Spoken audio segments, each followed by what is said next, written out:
What is up, hockey fans, and welcome back to Clean Sheet of Ice, a Texas hockey podcast presented by Apollo Media. Make sure you hit that like and subscribe button on Apollo HOU's YouTube, and we also have a new YouTube, Apollo DAL, and where all the hockey content is going to go, and a little bit more hockey content. I'm doing a little bit of every game recap kind of thing on there, a little 1 minute short, not a big deal, but hit the like and subscribe button both on Apollo HOU and Apollo DAL YouTubes. If you want more hockey content, head over to the DAL one. I am joined always by Dom Garcia. How we doing, bud? We're doing good, brother. I mean, the Stars, they actually had a road trip where they didn't look terrible. Yeah. Almost went perfect, but you know, the boys, the players we want to see playing well have stepped up, and in tight games, the Dallas Stars have not wavered, and it's a fun time to be a Stars fan. Yeah, absolutely. And last week we recorded on Tuesday before the Rangers game, and the Rangers game started off horribly, 3-1 immediately. It was disgusting. Alex Lafreniere, he had 2 goals. Like, the Rangers looked like a really good team out of nowhere, obviously. And then the coach is calling them out. They're trading people. The owner's pissed. Like, you had to think that they were going to give everyone their best shot, at least that first game, right out of the coach just calling out players. But they had a real comeback win. And that's something that we've been missing this year that we had a lot of last year is comeback wins, and down 2-1 or 3-2 and going into the third period. And they found their way back. Obviously, it was 5-4. They went to OT. Jamie Benn got the game winner there, I believe, in New York. And Jamie Benn's looking really good, obviously. And starting the road trip hot, winning the game against the Rangers in overtime, a big win in Madison Square Garden was huge to start the road trip. And they kind of built off of that. Yeah, and Jamie, the character that he is, I literally texted you like post game, like they get him in on Victory Plus to do an interview, and it's as if he just kind of just finished a practice. Like, Mm-hmm. I score a game winner, we come back 3-0, and his response was that of like a statue. But he is playing out of his mind. Like, every time there's a good scoring play, he's on the ice. Like, the young guy, like when Tyler Seguin went out, we were very much taking a step forward, step back, step forward, step back. But when Jamie Benn's play started to elevate to the Jamie Benn of old, that's when everyone else started to feed off of it. And that overtime winner, he's right in front of the net, just sneaks it in.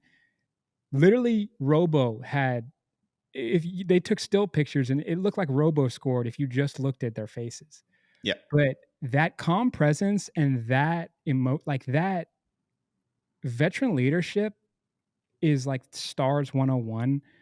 Like, they're not overreacting, not underreacting, but they're just consistently relying on great positioning, great timing, and great passing. And Jamie Benn has done all of those things and has really helped the morale and just the overall play of the Stars. Jamie Benn celebrating a goal is my favorite thing. It's always the double fist pump right here, and then the hockey hugs. No smiles, nothing to say. He just scored a goal. That's it. He got a goal. He's excited about it, and that was it. Yeah, Jamie in a presser is always a journey because you never know what he's going to say because you can't hear him most of the time unless he has a microphone on him and he's talking to Victory Plus guys. And yeah, Jamie leading the way. Obviously, last year we had the Renaissance where came out of nowhere. He was scoring goals at an elite level, 29, 30 goals that last year. And he's been looking really good. And obviously the team's going to follow the captain. And the captain getting an overtime winner is huge. He did lay a nasty cross check to Adam Fox right in front of the net right before the goal was scored. Obviously nothing was called. It was overtime. They kind of let him play. And Adam Fox was pissed. And then whoever the other skater was that went by the net after the goal had already gone in and just slammed a stick into the net or onto the post, basically. It was good to see the Rangers be angry again. Don't like the Rangers. I don't like any of the original 6 teams. It's just kind of the way we are as hockey fans. You kind of just hate the old heads and hate the original 6 teams, and that's what it is. So starting off the road trip hot, OT winner in New York in Madison Square Garden. They move on to Philly right after that, and it was a dominant performance. 2 goals in the first period pretty quick. They won 4-1. Philly booed their team pretty much off the ice after the first period, and Sam Nestler was there of DLLS Stars. He's been traveling a little bit, and he was just like, yeah, you know what kind of game you're getting into if your home fans are booing you. So just a dominant win and something you wanted to see from the Stars. Obviously, they had a 3-0 lead at one point, turned to 3-1, got the empty netter from Miro, almost like, 170 feet, 175 feet across the Yeah. ice, just all the way down there like Essa Lindell typically does. Miro copied it, got a goal. So, yeah, just a dominant performance in Philly. Yeah, and DeSmith was in net that game, I believe. Mm-hmm. Looked really good, and this stretch of like playing all of these games in such a short period of time, that was exactly what I wanted to see. I wanted to see guys like Rupe Hintz, guys like Robo, just you know, I'm better than you, and my skill is gonna outskill your skill, and it showed on the scoreboard that night for sure. And it started right from puck drop as well. They just looked like a significantly better team than Philly right from the start. They were getting shots on net. They ended up getting the 2 goals in the first period, and it was never lost after that. So a good easy win and a good rest day for Jake Ottinger, getting to Smith in goal and keeping him a little bit warm and getting him to see pucks on net, and just making sure that we're not going to run Ottinger into the ground before we get to April. We need him come playoff time, because we know what happens in playoff time with Jake Ottinger. He's a brick wall. It's awesome. Yes. Next game of the road trip, Montreal last week, was a tough one. I think they had 35 shots on net, and Montreal had 30. It was a shot fest. Patrick Laine, he scored to tie the game, I believe, at 1-1 on a power play goal, 5-on-3. Can't really do anything. He has 9 goals this season, all 9 of which are on the power play. Damn. He's power play merchant, Patrick Laine. Yeah. But Montreal, they've been scrappy. They've been winning a lot of games. They're heading towards that wild card spot if they're not already in it. And they looked really good. And the goalie, I can't remember his name. It's a complicated like French name, so I'm not going to even attempt to say it. But he stood on his head for that whole game. There's a lot of really good chances on both sides, especially from the Stars. They put in quality chances after quality chances, and that overtime period was terrifying the whole time. It was the whole time. There were shots on net from both sides, and they were just creating chances, both teams. And it was chaotic. There's open ice, obviously. Overtime's already chaotic, but no one was really just skating back into the zone, just kind of holding on to the puck. They were just like, all right, we're going to shoot every time. And that was the most entertaining overtime period of the season for the Stars this year. Yeah, and I had to go back and rewatch the third period specifically. Montreal has looked really good, like the past, I'd say, month. They are in that playoff picture. I think they're right now, as it stands, they're in that wild card spot. But to have a team put that much, their legs were fresh. They were skating a little bit faster than our Stars were. But the bottom half of our depth really showed as on a defensive side in that game. And then we get to the shootout, and both goalies just put on a clinic. I mean, here I raise you one, you raise me another. And like just I was nervous, nervous, nervous. And then the calming Jason Robertson. Just I'm skating on a pond, feeling good. A confident Jason Robinson is a dangerous Jason Robinson. And the speed, the in a blink, that puck is in the net. Like it's the epitome of robo. In all of sports, we have my guys, and in basketball, I grew up with my Rockets. I was a huge Shane Battier fan. You just baseball. Carlos Correa was my guy. Hockey, Robo is my guy. I'm wearing his shirt right now. When he scores, not just the Dallas Stars fans, but the team just uproars, and he's been on a heater. And if we get the Jason Robinson that we know is vintage Jason Robinson, like come playoff time, I love our chances against some of the best teams in the league. And unfortunately, they are in the Western Conference, but I'm ready if Jason Robinson's playing that good. Yeah, Robo's shootout goal against Montreal was so easy. It was so just nonchalant. He's just skated down the ice. He didn't do a lot of moves. He just kind of back and forth on the puck and just a wrister right to the top right of the net, and just nonchalantly right over the glove hand. Just he knew where he was going the whole time. The goalie knew where he was going the whole time, and There was nothing you could do. It was just so easy for Robo. And if things are going to get easy for Robo, then the boys are coming and they're coming fast. And yeah, just getting that win in the shootout, because they've only had, I think, 2 or maybe 3 shootouts now for the season. So they're not used to that like they were last year. They were going to overtime and shootouts all the time. It was frustrating, and they couldn't close games, or they couldn't come back in games and win in overtime or in the shootout. So it's good to see Robo feeling that good. I think he's one of the better openers in the shootout in the NHL. I think he's like a 58 or 59% shootout rate, just scoring. And it's, yeah, that was the only goal that was needed, because Otter, he blocked the next 3. Wyatt Johnson had a good move, but didn't get past the net. And yeah, it was just good to see Otter get that win, because he was pumped after getting that last save and getting Robo, just to see a puck go through the net. And it's always a good thing. So yeah, Montreal was a good game. And then the Canada streak is almost over. We went to Ottawa on Sunday afternoon. They're just tired, back-to-back games, and it's just rough. It was a rough game. They didn't look good. Brady Tkachuk obviously was all over the ice. The Ottawa just seemed like they had more juice after the first 10 minutes of the game. I think the first 10 minutes, the Stars looked really good, but after that, it was pretty much all Ottawa. They scored 2 quick ones, and they couldn't ultimately come back. They had the extra man on the ice, and in the last couple of minutes, they got that goal. I think Dadonov scored it, 3-2. Defense did not look good. Matt Dumba he hasn't figured it out yet, and he's an offensive-minded defenseman, and then you pair him with another offensive-minded defenseman in Thomas Harley, where he will take chances. He will skate towards the net on the offensive side of the zone. You got to have a responsible defenseman on the other side, and that's not Matt Dumba necessarily. They kind of do the same thing at different levels. So that was a little bit frustrating. The defense just didn't look good, but they were tired, obviously, back-to-back. It was an afternoon game right after a shootout game, and they just didn't have it.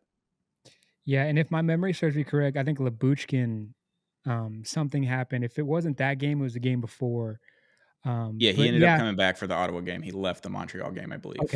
okay, but yeah, and in my notes watching the game, I had the same thing as our legs are just not there tonight. Stetzel for Ottawa was flying past.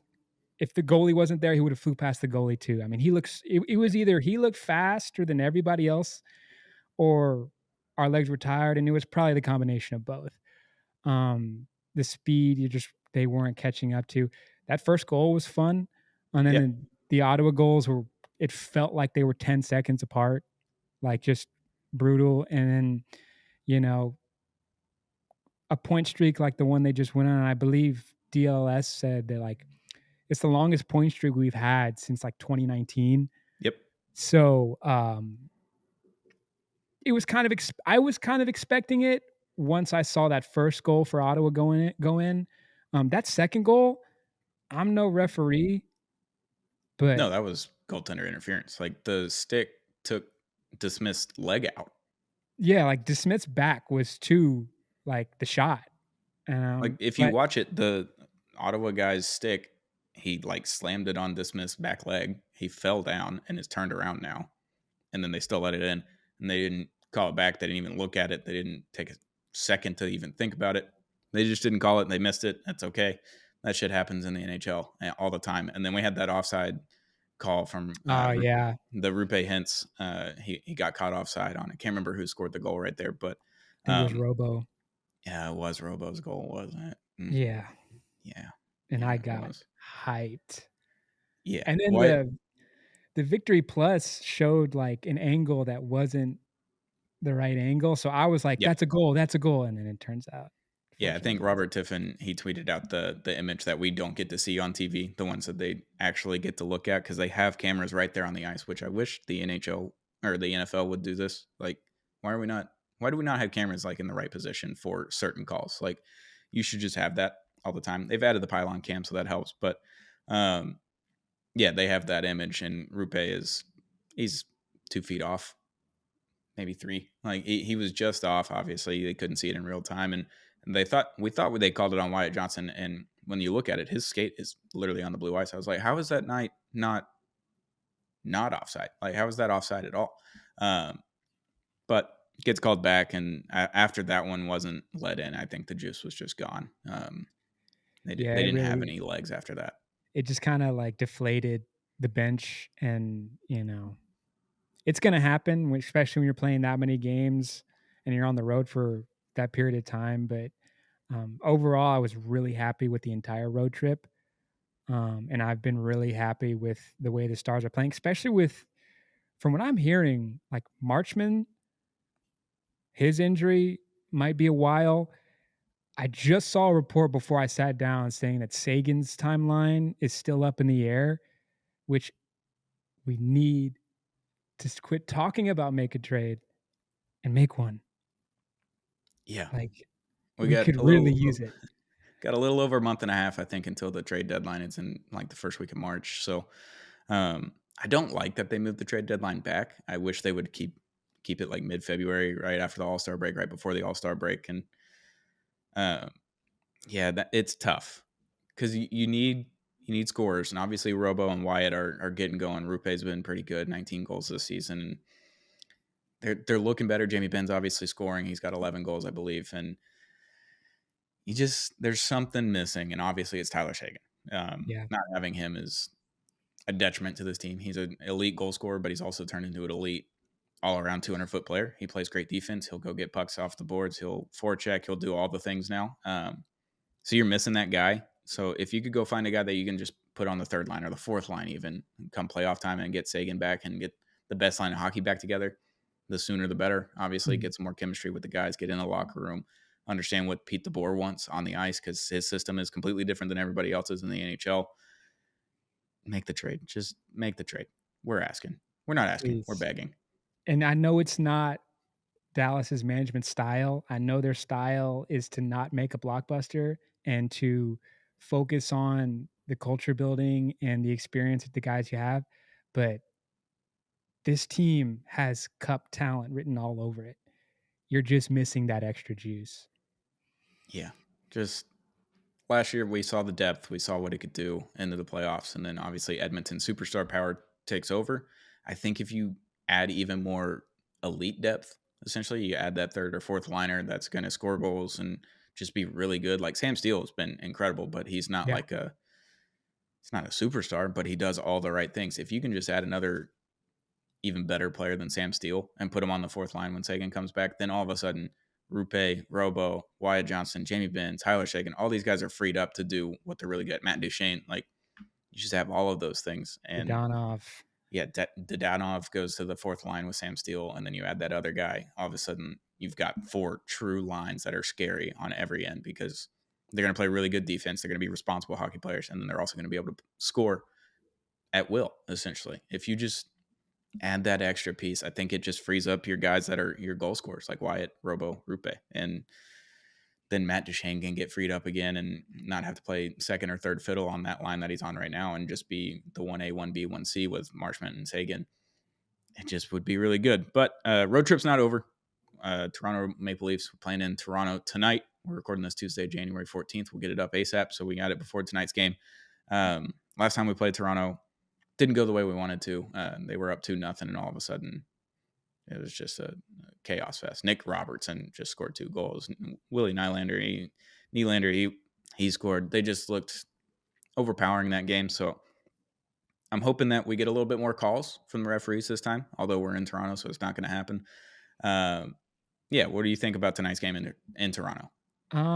Toronto's coming off 2 losses, but they have looked really good at home this year. Their home record, I think it was last time I looked at it, it was like 16 or 17-9. Um, they always give Dallas a really good game, no matter who's on their bench. So I expect a really good game from Toronto. I know they had that loss to Vancouver that was a little crazy if you ask me, but I I just want to see points, but I really, really, really would like to see a really we have the best penalty kill in the league, and Toronto has a really, really good power play. Mm-hmm. So that's something to look at going into this game. If we can score on the power play, I would just lose it. Yeah, the power play has Scotiabank, been a lot better over the last week. it On this has. road trip, they've looked a lot better. They look cleaner. getting better shots on goal, they're going towards the net. I think that's something that they've been missing. Yeah, I think for a while, as the power play was increasingly getting better, I think it was just like Robo, just get the puck to the net. Yep. Some good things are gonna happen. And now I'm seeing, with Ben's heater, like the power play has been a lot better. And if we could just steal the breath out of Scotiabank Arena, like I think we could run away and steal 2 points. But to get any points out of this Toronto game, because Toronto always plays as good, um, that's all I'm looking for. I love these 6 p.m. games. Yes. I'm a huge fan. I think the league, you should be doing more. I think all sports, like if there's a way you can get a 6 p.m. and then your slate of 7 p.m.s. I know it's hard for people to leave work and get there, but for the people watching on TV, it's great. Like I'm done with everything by 9. I'm chilling at home, either pissed off because of a loss or happy because of a win. But yeah, I'm really excited about this game. Hopefully, Robo's brother doesn't eat us like he did last time, but I'm really excited. Yeah, I'm interested to see what happens in Toronto. Hopefully, we can end the road trip on a high note and get a win against a really good team. I think the Maple Leafs have one less point than the Stars, but they played 2 more games, one more overtime loss and one more actual loss. So, kind of just they look similar in statistics, home and away, and it's all kind of similar. Their power play is a lot better, but their PK is right there with us. I think they're only 2 or 3 percentage points lower than the Stars, so they're an elite level PK team as well. So let's go get a win in the road trip and get back home on Thursday against Montreal. I'll be back in the building, excited to go see the boys. And another tough team. Obviously, this stint of 17 games in 30 days in January is horrible. It's rough. It's a lot of playing, and a lot of travel this month as well, and a lot of back to backs. So, Montreal at home. See if we can get another win. I don't know who would be starting that game. I would assume Anders playing tonight in Toronto, and then travel right back to Dallas, and on Thursday get another game in. So I'm hoping that Ottinger plays. I think he's just elite at home. So I don't know why you wouldn't do it. Yeah, and the I think that I really want to see a packed American Airlines Center for that game, especially with how like, it was a low scoring game, but it was really fun for a casual to watch the Yep. previous meeting with Montreal. So I I could see it being a low scoring game again, but when one of our stars score, I can see that building erupting. And we're gonna need that home juice. And with Otter and net, I feel really confident about being another barn burner.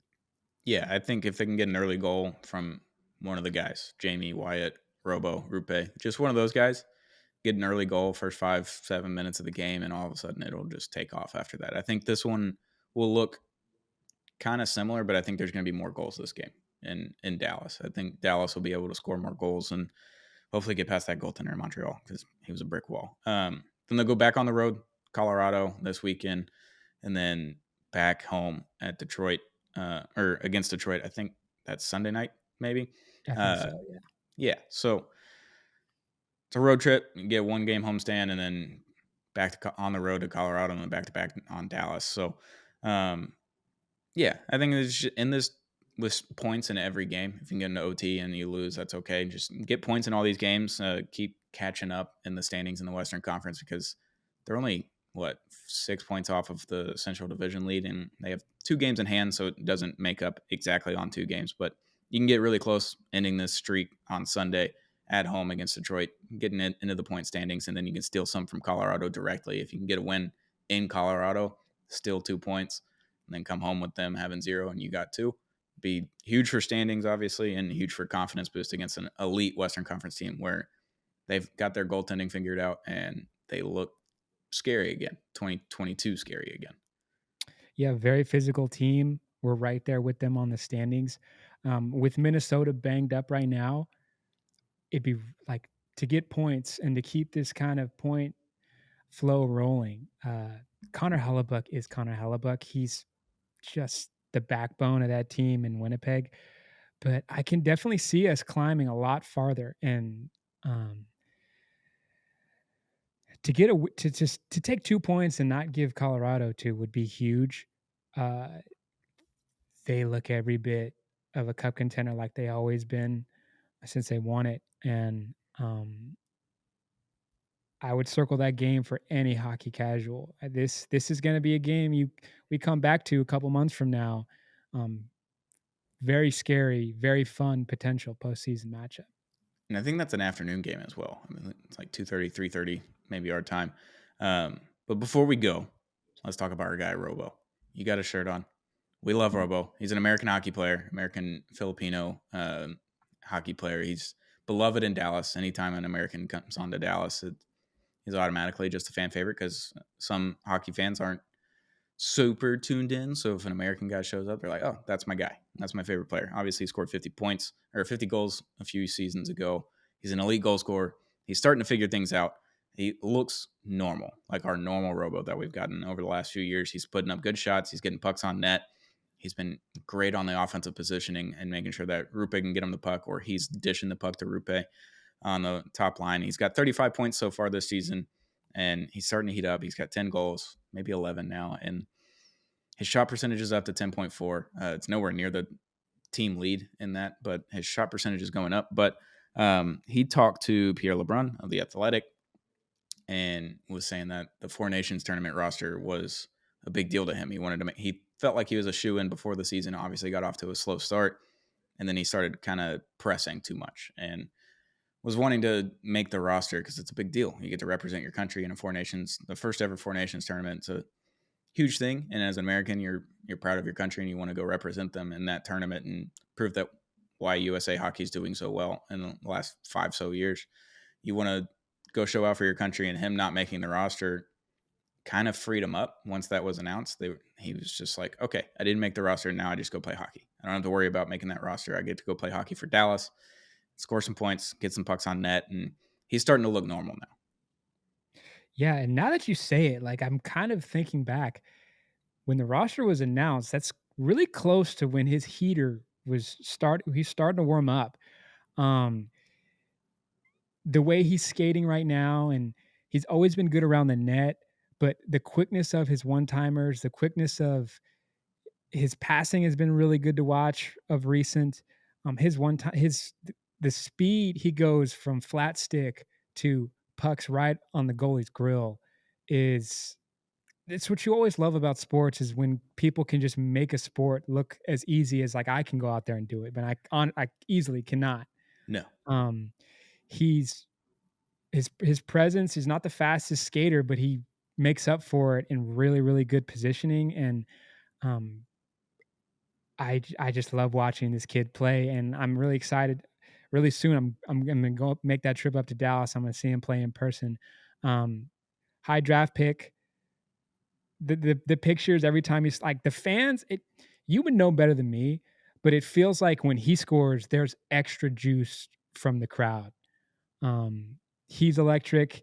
His personality is hilarious, and it couldn't be a better time for him to be heating up for our Dallas team, but also Four Nations is a couple weeks away, months away. Yep. If someone gets hurt, there's not a better name you can put out there than Jason Robertson. Yeah, I think with his heater. So Dallas Stars press release, they send me emails. I sometimes read them, sometimes I don't. But they send this, and there's a little nugget at the end. Jason Robertson has tallied 22.6 goals, 16 assists in his last 20 games dating back to December 1st, which is right around when the Four Nations tournament roster got announced against the Winnipeg Jets. His 22 points during that span are the most of any Stars skater. Robertson also has 9 points, 3 and 6 in his last 8 road games. He has multi-point efforts in 5 of his last 8 and has played in currently leads active star skaters in assists 24 and ranks second in points 35 this season. So he's not having a bad year. He just got off to a slow start. And obviously we're Astros fans. We're used to Alex Bregman kind of doing this in the first few months. It's like, Breggy, come on, just get some hits. Like you don't have to hit a double. You don't have to hit a homer. Just get on base.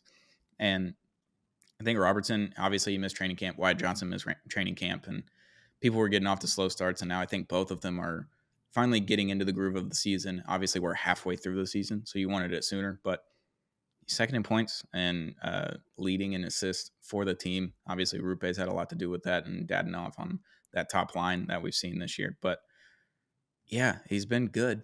He just hasn't been exceptional. And since December 1st, he's obviously a little bit over a point per game. So something you love to see from your superstar and someone that you love. He's going to want that contract after next season, I believe. Um, he's going to want that 8x8 or 8x9 or whatever it ends up being now with the cap jump. And he's got to prove it, obviously. And up until December, he hadn't proved it this season. He wasn't worthy of an $8 million contract. And now he's working his way back towards it. I think we're going to just see that heater continue on and get more goals in the net, get more assists to Rupe, and have that top line just keep buzzing until trade deadline. And when Sagan comes back, Marchment comes back, then you just have everybody playing more free. And I think that's why the Stars have looked tight, is injuries. And everybody's not with their guys on their lines that they were prone to be playing with over the last 2 seasons, really. Duchesne, Marchment, Sagan, obviously one of the best lines. And then obviously you lose Joe Pavelski. You think Wyatt Johnson's a replacement. He's not. Wyatt Johnson belongs with Jamie Benn. And I think the crowd pop, like you were talking when Robo scores in AAC, it's him and Jamie Benn. Those are the two that pop real loud. And Jamie Benn's the captain. He's been there forever. Obviously, he's a fan favorite, but Robo, I think, he's the guy. And if you can get him to 25 goals this season and he gets near 80 points with all the assists that he's getting, it's like, okay, he had a great season and he started off so slow. Imagine if he just started off like this. All of a sudden, he's looking at another 100-point season, 40 plus goals, whatever it is. And that's like a testament to how good he is. It's like we're looking at his stats, and when we get towards the end of the year, we're going to say like he didn't even have a bad season, and this is arguably his worst season he's had, and it's still not, you know, a fall off. So like this is as bad as it's going to get, and a good season from Robo, he's going to be worth that big contract eventually. Um, and like you said, like with so much turmoil going on with his Stars team, and injuries and lines going up and down. I think what you're seeing right now will be the consistent Robo. Um, I mean, I know we're talking about Robo, but poor Stankoven Oh, just that sucks so bad. like I refuse to believe this is Logan Stankoven because 40 games in, he has like what 5 or 4 goals. Just when Sagan got hurt, they tried to put him um, up in the lines, and it has been working out. Um, I I wish I had an answer for you as to what's going on because the effort's there, and he showed us last year the talent's there. We're just trying to find Peter DeBoer's trying to find um, the missing link in his game. Yeah, and Pete DeBoer a few weeks ago, can't remember what game it was, but we were talking about Maverick Bork, and he didn't have any points. Obviously, he didn't have really good quality shots on net, and wasn't really doing a whole lot. And someone asked him about Mav's play that night, and he goes, "He tried really hard," and that was very telling of what he thought about it. And he's like, "He's trying, but he's not doing the right things at this point."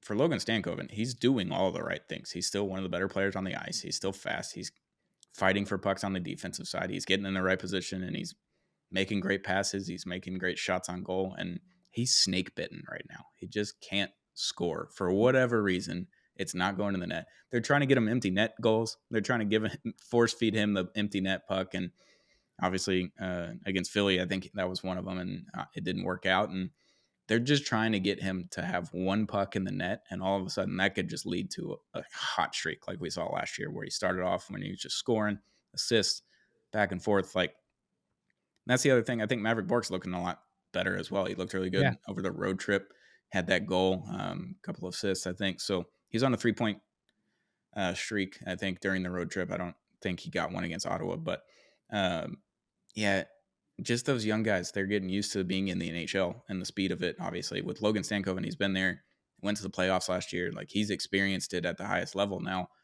and he looks so comfortable. And then all of a sudden, he's just snake bitten every time. The puck just won't find the net. And he's got clean shots, he's got good looks, and they're tight. And somehow, the one against Montreal, you remember that one? Yep. Hit off the back of the goalie and then he just laid down on it. And I was like, that's got to be in the net. And it wasn't. It was underneath his like leg pad. I was like, how does it stay out? Just doesn't make sense at this point. It's, like you said, I hope just over time and if we can make a trade in and just get everybody comfortable, like this is our squad going into the postseason. But I know this is not the Logan Stankoven that will be. I know he's better. He's not playing bad. It's just we need more production wise. That for whatever reason, it's just not happening right now. He looks really good on the fourth line when he's on the fourth line. And it's like we talk about this depth, and we have great depth, and every piece was humming through this point streak. And then you get down the names like Board's looking good, Steele super talented, everyone Dadonov like blah blah blah blah blah. And you get to Stank at the bottom, and you're like, that's our only bottleneck in our entire depth piece. But if he figures it out, and the rest of the boys are playing like they're playing, could be some trouble. Look out. The depth is coming back. Make the trade. Just go ahead and get it in the books, Jim Nill, and we'll be off and running. Obviously, we're in a really good position right now in the playoffs, but you could win the Central Division. You could compete for President's Trophy. You could do all those things if you just make the trade sooner rather than later, I think. So, yeah, another good week of Stars hockey. Obviously, a great road trip. We were excited to see that. Excited to get back home. Excited to get back on home ice for a couple of games in the next few weeks. And it's a tough January stretch and it's a tough February stretch before Four Nations. So just kind of survive in advance, get points where you can, and win some games at home, steal some games on the road, and just keep it going. Keep the streak going until everybody can go to Hawaii or Cabo or wherever they're going to go for Four Nations if they're not on the teams, and keep those guys in Four Nations in check and make sure everybody's healthy. And then we move on when we get to the trade deadline. Something's going to happen. Just don't know what it is. I think it's going to be later, according to the DLLS guys and Robert and everybody in the press room. It seems like it's going to be a later trade. And I don't want to go on a lose streak to force them to make a trade. I just want them to do it now. Please. I'm begging. Even if it's something close to the Tanev trade last year, like just get somebody in the building now so we can build this momentum before Four Nations, get everyone's legs rested that aren't playing in the Four Nations, because we got some really good teams towards the end of the year. You know, we're going to play the Minnesotas. We're going to get the Colorados, the Winnipeg games in, and getting points off of those guys will be huge before the postseason. Absolutely. But Robo seemingly back, great road trip, and just a lot of games left. There's still a lot of games left until the 31st. So let's keep it going, boys. It's going to be a good season. It's going to be a great season. Let's keep it going. Just keep getting points each and every night, and we'll keep cruising into the playoffs, and then we'll see what happens in April and May.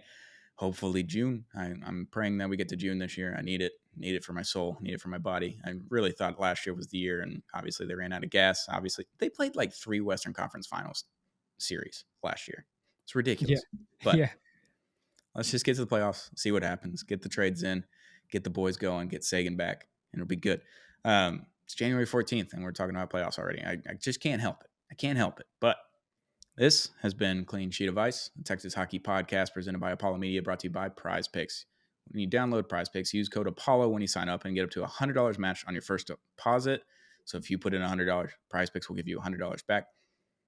If I'm a betting man, which I'm not betting, I'm playing daily fantasy on Prize Picks, I would hit the more than 0.5 points on Jason Robertson tonight. It's going to happen. He's going to get a goal. He's going to get an assist. He's going to have 2 points tonight. It's going to be a great time. So put that 0.5 points more than on Prize Picks using code Apollo when you sign up. Get up to $100 match. This has been Clean Sheet of Ice, the Texas Hockey Podcast presented by Apollo Media.